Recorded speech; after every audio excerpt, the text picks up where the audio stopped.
वे धर्म को भूलने लगे, इसीलिए महंगाई हुई। भगवान को भोग लगाते हैं। धरती माता को बड़ा बुरा लगता है, मेरे पतिदेव का यह अपमान करता है। गाय माता बछड़े के लिए दूध देती है, बछड़ा न होवे तो गाय दूध नहीं देती है, गाय में दूध होता है। धर्म पुत्र है, धरती माँ है। जहाँ धर्म है वहाँ धरती सब कुछ देती है, जहाँ धर्म नहीं है वहाँ धरती में सब कुछ निकल जाती है। घर में पवित्रता से रसोई करो, भगवान को भोग लगाओ, अग्नि में आहुति दो, गौग्रास दो। आपके घर में अन्नपूर्णा जी अखंड रहे। आजकल के लोग गौग्रास नहीं देते हैं, अग्नि में आहुति देते नहीं है। अग्नि के आधार से रसोई होती है। अग्निदेव खाया हुआ पचाते हैं। अग्नि भगवान का मुख है। जिस घर में रसोई होती है उस घर में अनेक जीव मरते हैं। अनेक जीवों की हिंसा किए बिना रसोई नहीं होती है। पंचसूनादोष परिहारार्थम आत्म संस्कारार्थम अन्न संस्कारार्थम। घर में पवित्रता से रसोई करो। रसोई घर अन्नपूर्णा जी का मंदिर है। साधारण कोई मानव रसोई घर में आवे नहीं, अन्न जल को छूए नहीं, ये मंदिर है। आजकल के लोग तो कुछ मानते ही नहीं, चप्पल पहन करके रसोई घर में जाते हैं, अपने को बड़ा सयाना समझते हैं। बड़ी भारी भूल है। रसोई घर अन्नपूर्णा जी का मंदिर है। पवित्र रखो, पवित्रता से रसोई करो, भगवान के लिए रसोई करो, भगवान को भोग लगाओ, अग्नि में आहुति दो। आपको दूसरा कोई मंत्र आता न हो, हरे राम हरे कृष्ण तो आता है। भात में थोड़ा घी छोड़ो और घी वाला भात अग्निदेव को अर्पण करो। अग्नि भगवान का मुख है, अग्नि की ज्वाला भगवान की जीव है। अग्निर्वै देवानाम मुखम अग्नि मुखावै देवा। माँ बहुत प्रेम से अपने बालक के मुख में कवल देती है। अग्नि में आहुति देने का अर्थ है भगवान के मुख में मैं कवल देता हूं। आपको दूसरा कोई मंत्र आता न हो तो हरे राम हरे कृष्ण मंत्र बोलो, अग्नि में आहुति दो, गौग्रास निकालो, अन्न शुद्ध हो जाएगा। अन्न को अमृत बनाओ। अमृतवत गुंजीत अमृतस्य उपस्तरणमसि अमृतस्य पिधानमसि। वो भगवान को भोग नहीं लगाते, रसोई घर को पवित्र नहीं रखते, अग्नि में आहुति नहीं देते हैं, पशु के जैसा खाने लगे। तभी से धरती मां अन्न रस को निगल गई कि महंगाई कब से हुई है। लोग टेबल कुर्सी ऊपर बैठ करके खाने लगे, तभी से हो। टेबल कुर्सी ऊपर नहीं खाना चाहिए। भोजन यज्ञ है। प्राचीन काल में लोग पवित्रता से रसोई करते थे, भगवान को भोग लगाते थे, अग्नि में आहुति देते थे, आसन में बैठ करके भोजन करते थे। तब ऐसी महंगाई नहीं थी। परदेश की नकल बहुत करने लगे। हमारा भारत देश धर्म प्रधान देश है और परदेश भोग प्रधान देश है। भारत में भोगी बड़ा नहीं माना जाता है, भारत में भक्तों की पूजा होती है। परदेश के लोग तो जो ज्यादा पैसा कमाता है, जो श्रीमान है, उसको मान देते हैं। भारत में भोगी को मान नहीं है, भक्तों को मान है। भारत देश धर्म प्रधान देश है, अपना धर्म छोड़ना। लोग पुस्तक पढ़ करके थोड़ी ब्रह्म ज्ञान की बातें करते हैं, जगत को बताने के लिए थोड़ा भक्ति का नाटक करते हैं। धर्म में श्रद्धा रही नहीं है। धर्म बिना भक्ति सफल नहीं होती है, धर्म बिना ज्ञान टिकता नहीं है। सनातन धर्म के जैसा कोई धर्म हुआ नहीं है, होने वाला नहीं। अपने धर्म में श्रद्धा रखो। आपके घर में लक्ष्मी जी अन्नपूर्णा जी अखंड है। जहां धर्म है वहां धरती में सब कुछ देती है, जहां धर्म नहीं है वहां धरती में सब कुछ निगल जाती है। वेदों ने वर्णन किया है, भारत में दूध घी की नदियां बहती थी। घृतस्य धारा अभिचाकशी में, जिस देश में दूध घी की नदियां बहती थी, ऐसा हमारा भारत देश समृद्ध था। भारत देश स्वर्ग से भी श्रेष्ठ है। अब तो दूध बाटली में आने लगा है। थोड़े वर्षों के बाद लोग घी किसमें डालेंगे कुछ खबर नहीं पड़ती। धर्म छोड़ना नहीं। जहां धर्म है वहां लक्ष्मी है, जहां धर्म है वहां नारायण है। जो धर्म को छोड़ता है उसको भगवान छोड़ देते हैं, उसके साथ भगवान नहीं रहते। पृथु राजा को पृथ्वी माता ने कहा है आपकी भूल नहीं है, वेद राजा के राज में अधर्म बहुत बढ़ा था, इसलिए धरती अन्न रस को निगल गई है। आप युक्ति से पृथ्वी में जो दिव्य रस है उसका दोहन करो। बड़े बड़े ऋषियों को बुलाया है, संतों को बुलाया है, सत्कर्म किया है, यज्ञ करते हैं, धरती मां अन्न देती है। पृथ्वी राजा के यज्ञ में भगवान भी प्रकट हुए। जहां विधि पूर्वक यज्ञ होता है, क्या देव आवे तो क्या आश्चर्य है, देवों के देव नारायण भी आते हैं। भगवान नारायण पृथ्वी के यज्ञ में प्रकट हुए। पृथ्वी राजा को सनत कुमार जी का सत्संग हुआ है। पृथ्वी महाराज अपने पुत्र को गादी में बैठा करके गंगा किनारे भक्ति करने के लिए गए। आदि नारायण परमात्मा का आराधन करके कृतार्थ हुए हैं। पृथ्वी महाराज का पुत्र विदिताश्व गादी में बैठा है। विदिताश्वोधिराजासी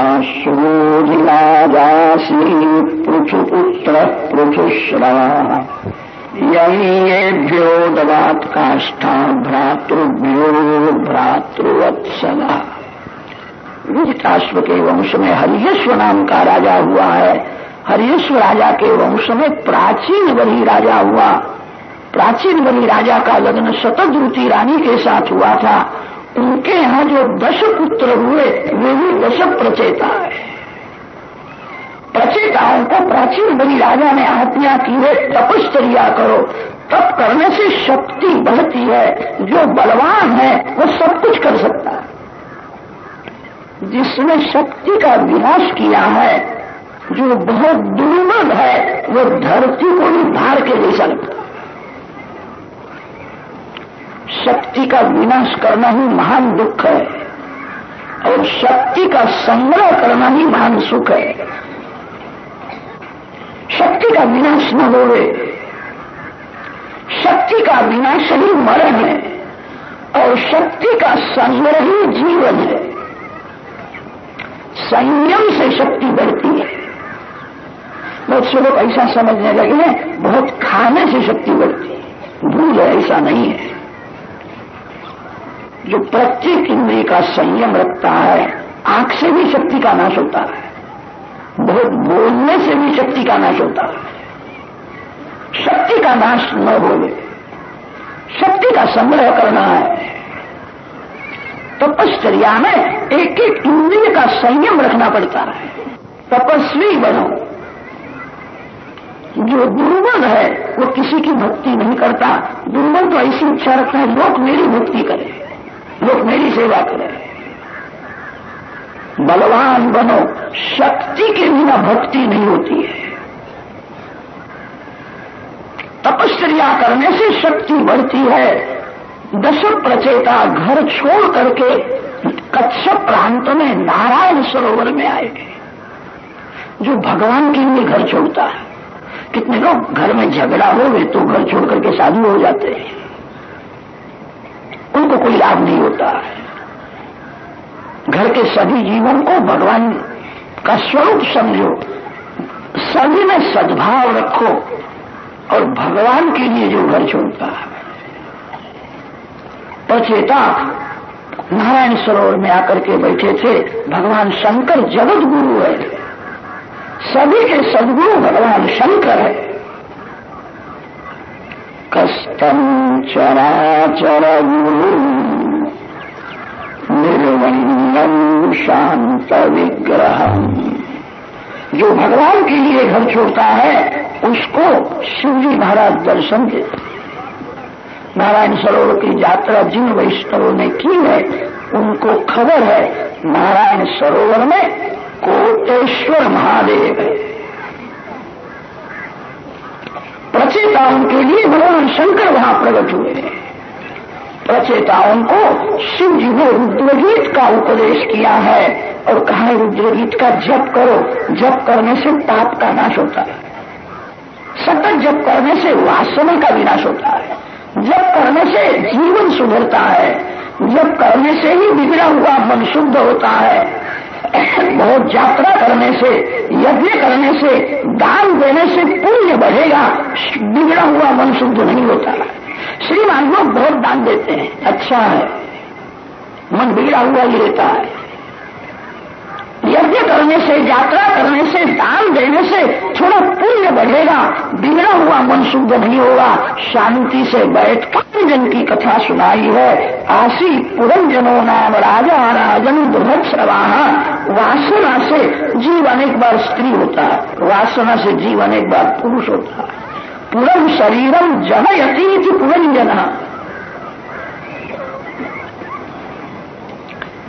जब थोड़ी भी फुर्सत मिले तो बार बार ऐसा चिंतन करो, मैं पुरुष नहीं हूं, मैं स्त्री नहीं हूं, ये शरीर मैं नहीं हूं, शरीर मेरा नहीं है, शरीर का सुख मेरा सुख नहीं है, ये तो मिट्टी का पुतला है, मिट्टी में मिलने वाला है।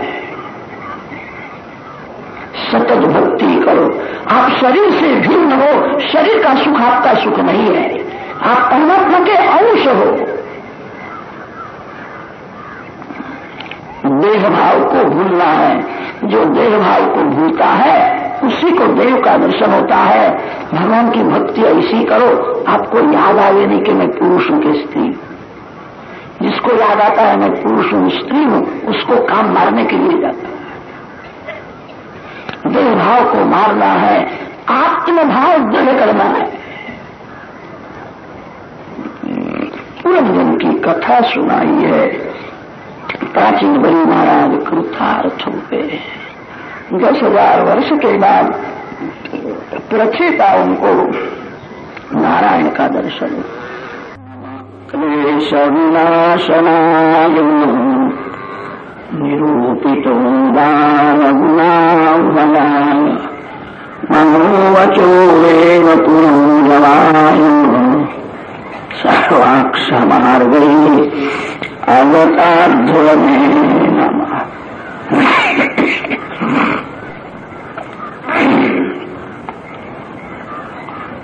प्रचेताओं को भगवान की आज्ञा हुई, अब घर में जाओ लग्न करो। प्रचेताओं ने कहा लग्न करने की इच्छा नहीं, संन्यास लेना है। भगवान समझाते हैं गृहस्थाश्रम में प्रवेश करो, 1-2 बालक होने के बाद संन्यास लो। गृहस्थाश्रम में प्रवेश किया बिना संन्यास लोगे, मन में वासना जागृत होगी तो बहुत पतन हो जाए। लग्न करना पुण्य है, सावधान होकर के लग्न करो। लग्न काम का विनाश करने के लिए। ये शरीर काममय है, माता पिता के मन में काम वासना जागृत हुई तभी शरीर का जन्म हुआ है। शरीर से काम मिला हुआ है, शरीर को काम नहीं छोड़ता। भगवान समझाते हैं लग्न करो, धर्म की मर्यादा में रहो, विवेक से काम सुख भोग करके काम का त्याग करो। सावधान होकर के लग्न करो। 1-2 बालक होने के बाद संन्यास लो। आश्रमाद आश्रमम गच्छे। लग्न करने की आज्ञा दी है। प्रचेताओं ने ऐसा कहा। लग्न करने के बाद जीव गाफिल हो जाता है, मन बिगड़ता है, जीव सावधान नहीं रहता है। गृहस्थ का जीवन ही ऐसा है, ज्ञान ढक जाता है, भक्ति में विघ्न आता है। कितने लोग गीता जी का पाठ रोज करते हैं। समत्वम योग उच्यते समबुद्धि विशिष्यते। जगत में संभाव रखना तो बड़ा कठिन है, घर में भी संभाव नहीं रखते। कितनी माताएं बहुत बड़ी चतुर होती है, अपने बच्चे को बड़ा पेड़ा देती है और भतीजा छोटे मान कर देती, ध्यान मेरा पुत्र है। ममता से पाप होता है, पाप की मां है ममता। ममता ही मन को बिगाड़ने वाली है। पाप का बाप है लोभ। गृहस्थ जीवन में पाप होता है, भक्ति में विघ्न आता है। भगवान ने कहा जो कहते हो बराबर है। 24 घंटे में 4-5 घंटे का समय मेरे लिए जो रखता है उसको मैं पाप करने से रोक देता हूं। भगवान जिसको पाप करने से रोकते हैं उसी का पाप छूटता है। पुण्य करना कठिन नहीं है, पाप छोड़ना बड़ा कठिन है। पाप करने की इच्छा नहीं है तो भी पाप होता ही है। पाप तो भगवान छुड़ाए तो छूटता है। मानो मूर्ख नहीं है, सयाना है, 2-4 मिनट के लिए मूर्ख हो जाता है, पाप करता है।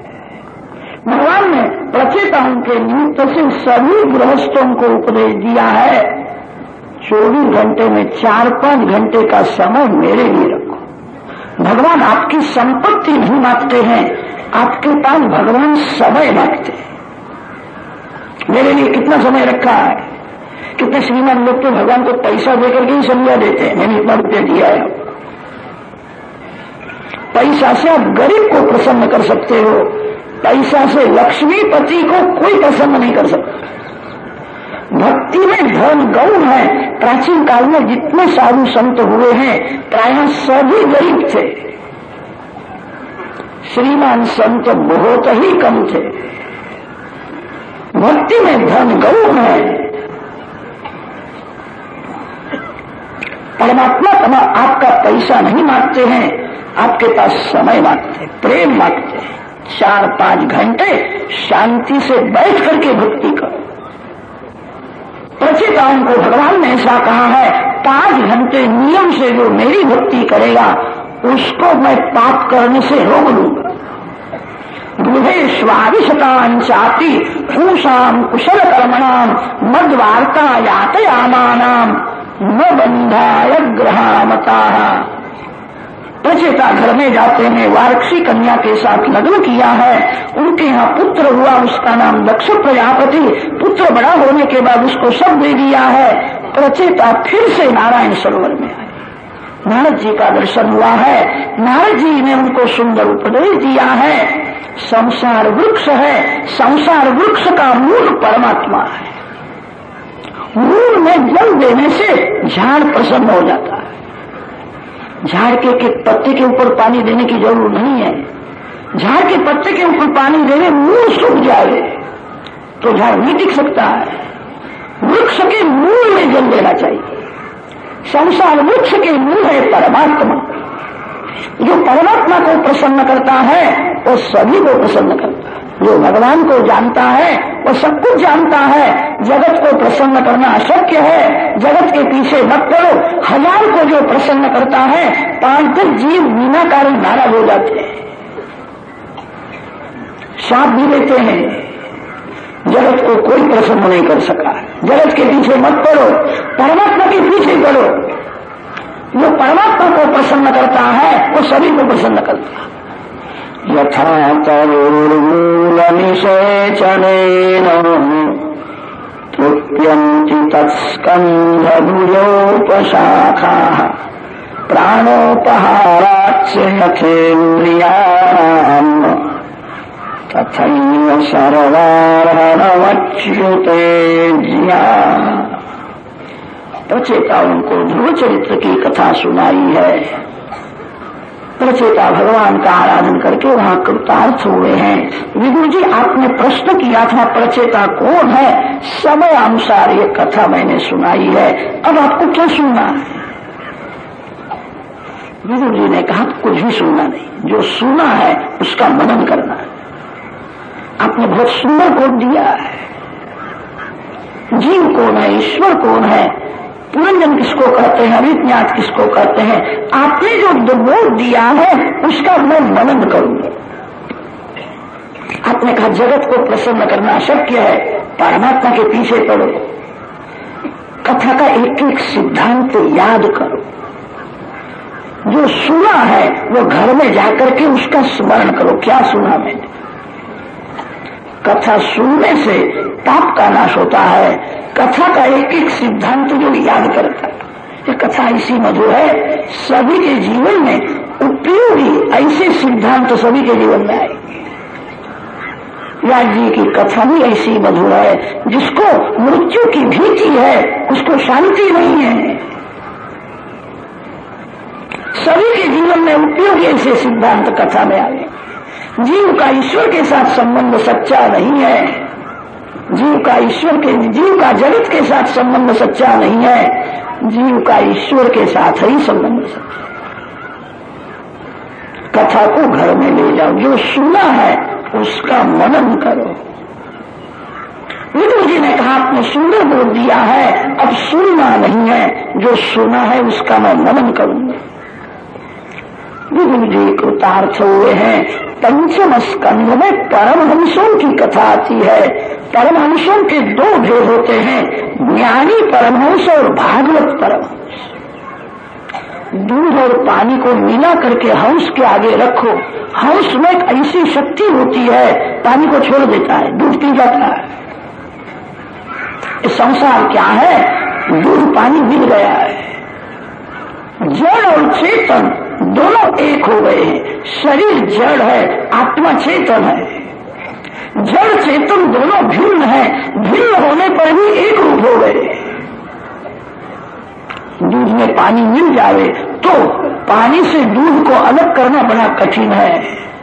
शरीर जड़ है, आत्मा चेतन है, दोनों की ऐसी गांठ पड़ी है। जड़ शरीर से चेतन आत्मा को जो अलग करता है। नारियल के अंदर नरेली होती है, नरेली के अंदर कोपरा होता है।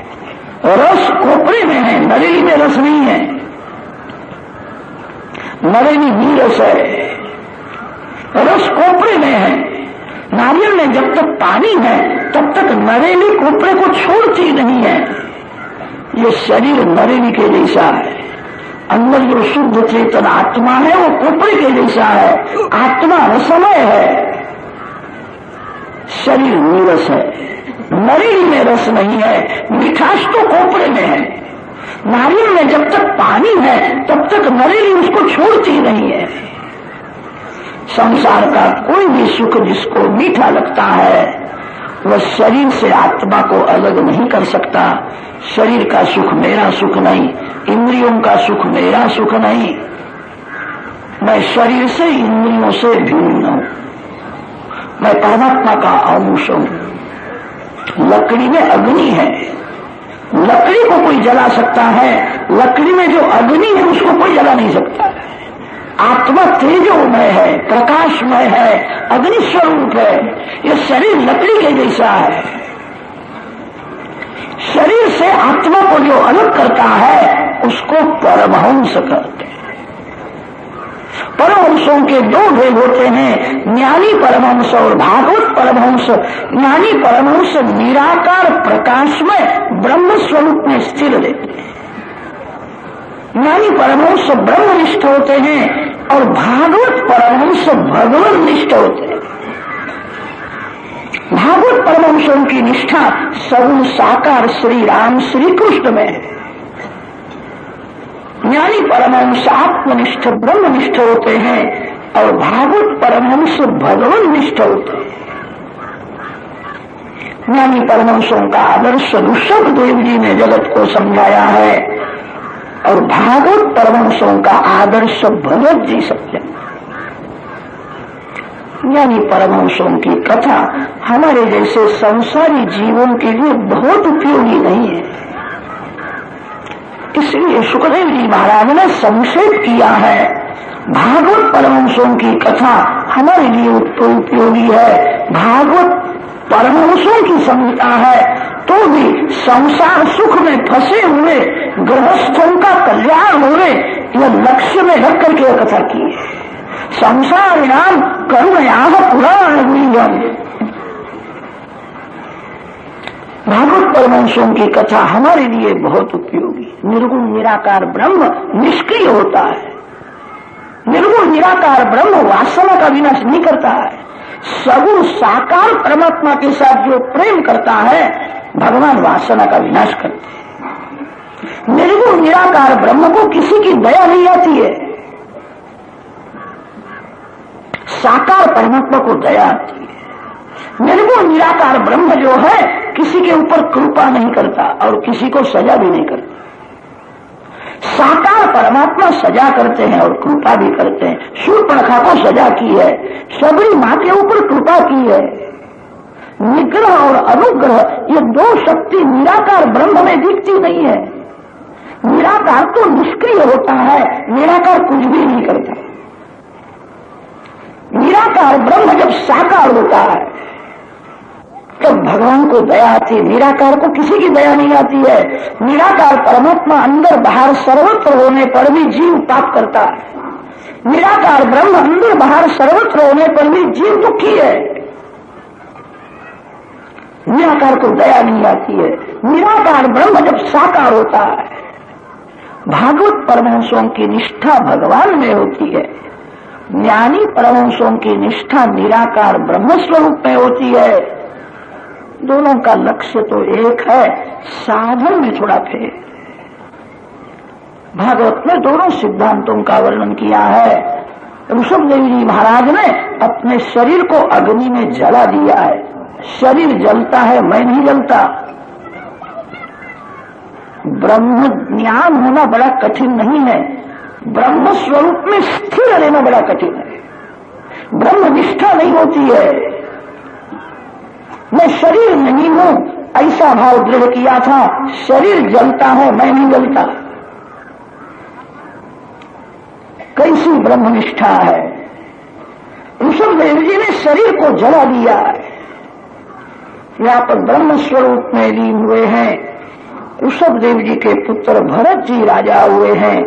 भरतस्तु महाभागवतो यदा भगवता अवनितल परिपालनाय संचिन्तितः तदनुशासनपरः पंचजनी विश्वरूप दुहितरमुपयेमे तस्यां भवा आत्मजान् आत्मसमावरूपशीलवयोदारान् पंचजनयामास भूतादिरिव भूतसूक्ष्माणि सुमतिम् राष्ट्रभृतम् सुदर्शनमावरणम् धूम्रकेतुमिति अजनाभम् नामैतद्वर्षम् भारतमिति यत आरभ्य व्यपदिशन्ति। भरत जी राज करने लगे, तभी से इस खंड का नाम भरत खंड हुआ। प्राचीन काल में इसका नाम था अजनाभ खंड। भरत जी महाराज बड़े ज्ञानी है, योगी है। घर छोड़ करके नेपाल में गए। जिसने वासना का विनाश नहीं किया है वो जहां जाता है वहां संसार करता है। घर छोड़ करके जंगल में जाने से भगवान मिलते हैं। अरे जिसके मन में वासना है वो जहां जावे वहां घर बनाता है। संसार छोड़ना नहीं है, संसार को मन में से निकालना। बाहर का संसार किसी को दुख नहीं देता, जो संसार मन में वो दुख देता। संसार छोड़ करके कहां जाओगे? जिसके मन में संसार है वो गंगा किनारे भी संसार करता है, वो मंदिर में भी मन को बिगाड़ता है। भरत जी ने वासना का विनाश नहीं किया और घर छोड़ने की उतावल की। घर छोड़ने से भगवान नहीं मिलते हैं। घर में रहो, धीरे धीरे संयम को बढ़ाओ, भक्ति को बढ़ाओ, वासना का विनाश करो। जो सावधान है उसको घर में भी भगवान का दर्शन होता है। जो गाफिल है वो जंगल में जाने के बाद भी पाप करता है। जो सर्वकाल सावधान रहता है उसको साधु कहते हैं। जो गाफिल रहता है वही संसारी है। भरत जी घर में बच्चों के साथ खेलते थे। बच्चों के साथ खेलने में सुख होता था, वो सूक्ष्म वासना मन में थी। जंगल में जाने के बाद हरण के साथ खेलने लगे। वासना का विषय बदला है। मन में सूक्ष्म वासना है। वासना वास के जैसी होती है, अति सूक्ष्म होती है। दिव्या में कपूर रखा है, आरती के समय में उसका उपयोग किया। कपूर तो जल जाता है, कपूर की वास रह जाती है।